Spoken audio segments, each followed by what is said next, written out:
Évangile de Jésus-Christ selon saint Luc. En ces jours-là, Jésus s'en alla dans la montagne pour prier, et il passa toute la nuit à prier Dieu. Le jour venu, il appela ses disciples et en choisit 12, auxquels il donna le nom d'apôtres. Simon, auquel il donna le nom de Pierre, André son frère, Jacques, Jean, Philippe, Barthélemy, Matthieu, Thomas, Jacques fils d'Alphée, Simon appelé le Zélote, Jude fils de Jacques, et Judas Iscariote qui devint un traître. Jésus descendit de la montagne avec eux et s'arrêta sur un terrain plat. Il y avait là un grand nombre de ses disciples et une grande multitude de gens venus de toute la Judée, de Jérusalem et du littoral de Tyr et de Sidon. Ils étaient venus l'entendre et se faire guérir de leur maladie.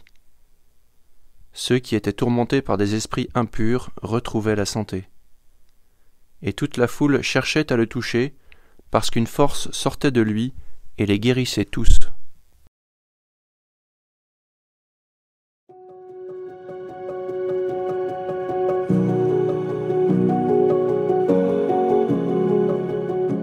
Nous fêtons aujourd'hui 2 des 12 apôtres, peut-être les 2 les moins connus, Simon et Jude.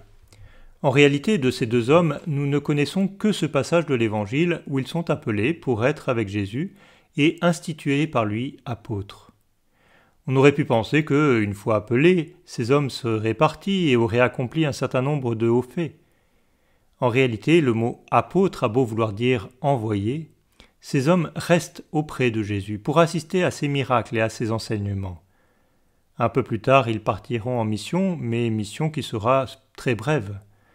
Ces indications nous sont utiles pour comprendre le rôle et l'identité des apôtres. Les apôtres de Jésus ne sont pas d'abord des hommes qui font ou qui parlent, mais des hommes qui sont auprès de Jésus et qui écoutent. Du début à la fin, même s'ils passent par les hommes qu'il choisit, c'est bien Jésus qui fait tout. Un apôtre est un envoyé qui, dans sa mission, ne cesse de demeurer auprès de Jésus.